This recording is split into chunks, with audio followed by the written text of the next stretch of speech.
The moment the widow stopped walking, the pregnant widow froze when the bikers blocked her path. Three leather-jacketed men revving engines in front of the Arlington National Cemetery gates. The afternoon sun glinted off their chrome handlebars, but what chilled her wasn't the noise. It was the way the biggest one leaned forward and smirked. "Nice flowers," he said. "Shame you're bringing them to the wrong man." Emily Hart clutched the bouquet to her chest, her knuckles whitening. Her late husband, Staff Sergeant Lucas Hart, had been buried just 6 weeks earlier. Today would have been their anniversary. "Please," she whispered, "let me through." The biker leader spit onto the pavement. "Nah, see, Lucas cost our club a lot of trouble overseas.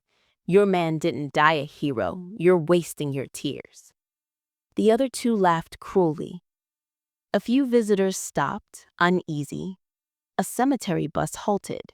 A guard near the welcome center radioed something urgent. Emily stepped back, one hand instinctively covering her belly. The bikers closed in.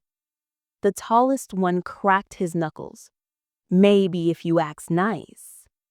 He didn't finish the sentence, because a voice behind them sliced the air like a blade.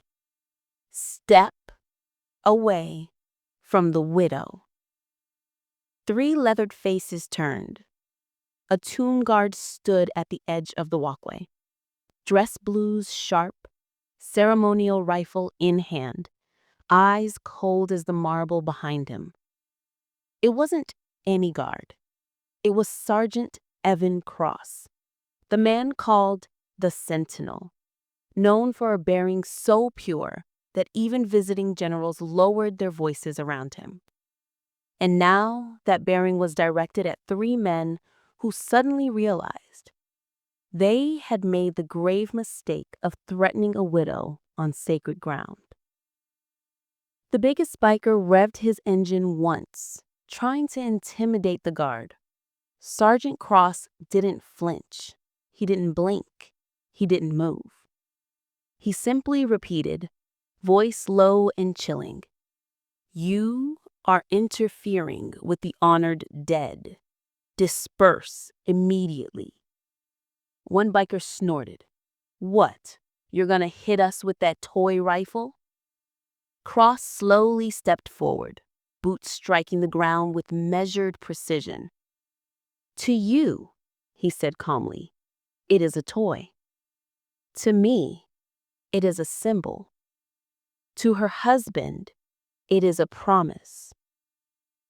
Emily, still trembling, whispered, "Sergeant, please don't." Cross raised one hand, gently signaling her to stay back. "Ma'am, you are under my protection." Then he fixed his gaze on the bikers. They shifted uneasily.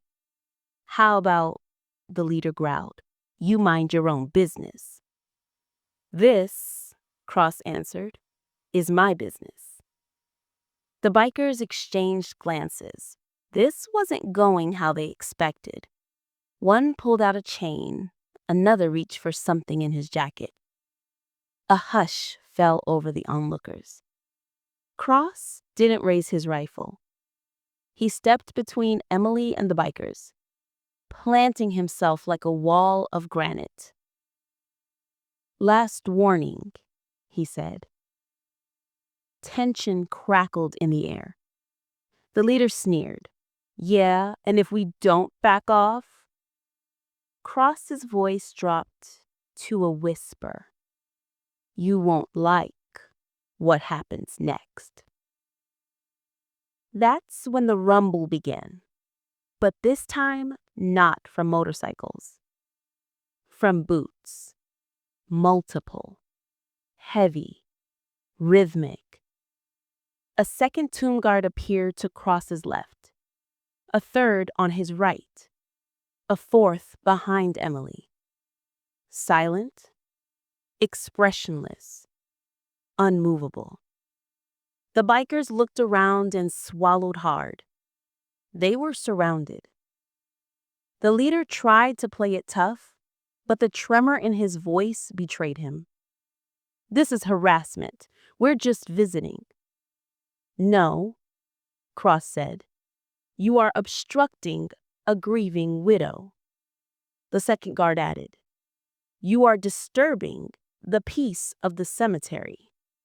The third, "You are violating federal regulations." And the fourth, with ice in his tone, "You are doing so in front of the tomb guards." The motorcycles sputtered in the quiet. Visitors watched from a respectful distance. A group of veterans formed a protective semicircle behind Emily. The bikers began to retreat, but the leader wasn't ready to give up pride that easily. He grabbed Emily's bouquet, yanked it from her hand, and threw it to the ground. Emily gasped, tears spilling. Every guard moved forward at once, but Cross moved faster. He seized the biker's wrist with steel precision, twisting it downward. The chain dropped. The man choked on pain. Cross leaned in quietly. "You will pick up those flowers. You will apologize to this widow. And then you will leave this ground and never return." The biker spat through gritted teeth. "Or what?" Cross didn't blink. "You won't like what happens next." The bikers roared off toward the exit road, but they did not reach it. Two police cruisers slid across the asphalt. A military patrol vehicle followed. The cemetery security chief stepped out, sunglasses cold. "You three," he said, "are under arrest for disorderly conduct, harassment, and disturbing a military burial ground." The bikers protested, but the chief pointed toward Cross and the other guards. "You threatened civilians on federal property, and worse, you insulted the fallen. That last offense at Arlington weighs heavier than any court ever could." As the bikers were handcuffed and placed in cruisers, Cross returned silently to Emily. She was crying softly, not from fear now, but from relief. Cross handed her the bouquet. "Ma'am, your husband's service is honored here, and so are you." Emily wiped her eyes. "Why did you help me? You didn't even know who I was." Cross looked toward the endless rows of white headstones. "I know who every widow is, and who every soldier is." Then he added quietly, "No one grieves alone here." Emily clutched the flowers. "Thank you. Thank you, Sergeant." "Your husband would have done the same," Cross said. She nodded, placing her hand on her belly. "He always did." Cross escorted Emily down the path, the guards following at a respectful distance. They reached Lucas's grave, a white stone freshly carved with his name. The wind carried the faint sound of the bell tower. Emily knelt, placing the bouquet gently at the base. She whispered, "I'm okay now, Lucas, because of him."